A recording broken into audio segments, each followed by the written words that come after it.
Gracie alikuwa msichana mzuri, mpole, lakini pia mrembo na mwenye ndoto kubwa katika maisha. Alipenda sana mitandao ya kijamii, lakini kubwa alikuwa analifanya katika mitandao ya kijamii, alikuwa anapenda kuzungumza na marafiki wapya au wageni wapya. Siku moja usiku, akiwa amechoka mara baada ya kazi za kutwa, simu yake iling'aa. "Hello, naitwa Yolanda. Nimeona profile yako, umenivutia sana."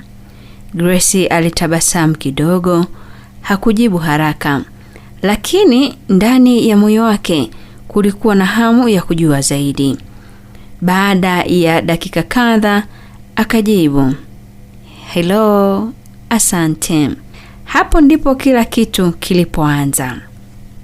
Kila siku ya asubuhi walikuwa wanachati. Asubuhi Yolanda alikuwa anamtumia ujumbe mfupi, "Mrembo, umeamkaje?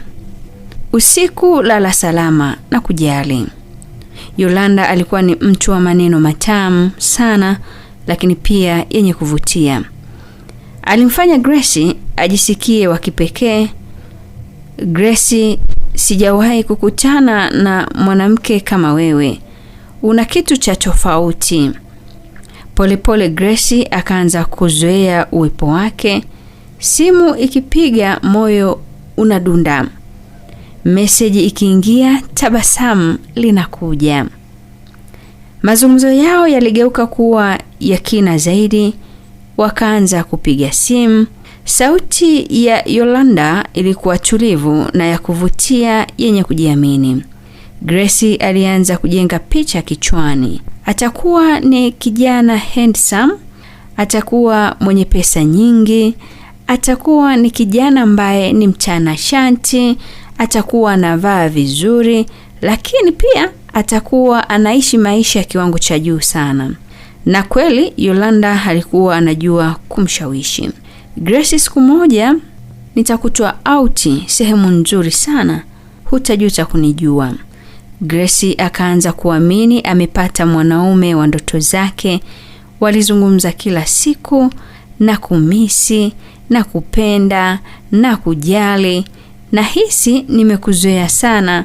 Mpaka siku moja Yolanda alisema, "Gracie, nahisi nakupenda sana."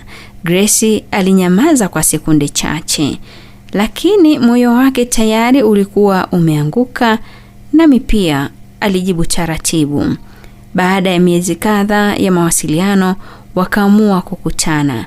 Gracie alijiandaa sana. Alivaa vizuri, akapaka makeup ya kuvutia, akaenda saluni akatengeneza nywele zake, akajipulizia manukato ya gharama.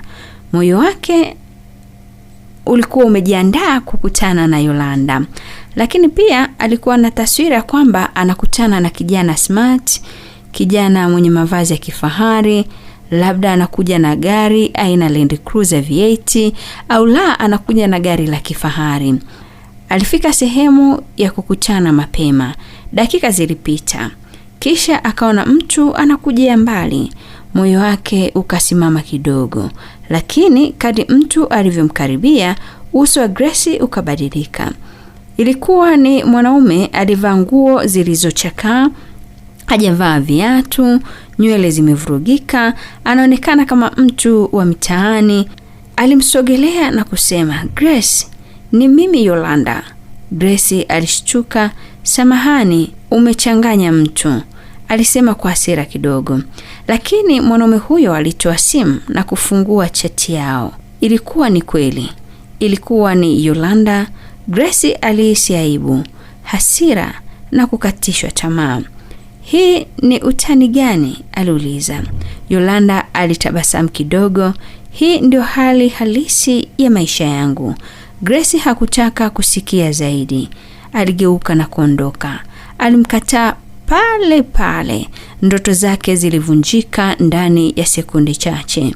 Gracie alijaribu kusahau, lakini ndani ya moyo wake kulikuwa na maswali mengi.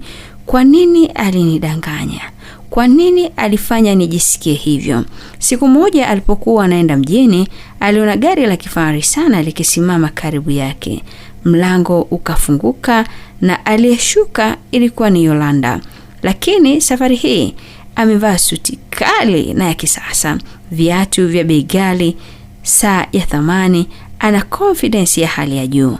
Grace alibaki anashangaa. "Karibu Yolanda," alisema kwa utulivu. Grace alisogea pole pole. "Hii ndio wewe?" Yolanda akamwangalia moja kwa moja machoni. "Ndio. Hii ndio mimi halisi." Yolanda aliketi ndani ya gari na kusema, "Nilijifanya maskini siku ile kwa sababu nilitaka kuona ama unampenda mtu au unapenda maisha yake." Grace alinyamaza. Moyo wake ulianza kuumia na majibu aliyopata yaliumiza. Yolanda alisema, "Grace alijaribu kujitetea. Sikujua, nilishtuka tu, lakini ilikuwa tayari umechelewa." Yolanda alitabasamu kwa uchungu kidogo. "Grace, nilikupenda kwa dhati, lakini siku ile ulinionyesha kitu." Alifunga mlango wa gari. Kabla hajaondoka alisema, "Penzi la mtandaoni linahitaji moyo wa kweli, si macho ya kuona nje tu."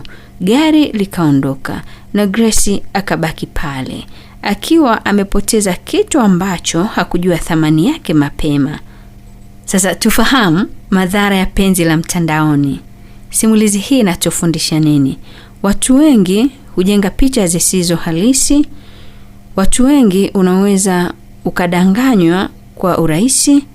Hisia zinaweza kukuumiza vibaya, lakini pia unaweza kumpoteza mtu wa kweli kwa sababu ya matarajio ya nje, na sio kila unachoona mtandaoni ni kweli.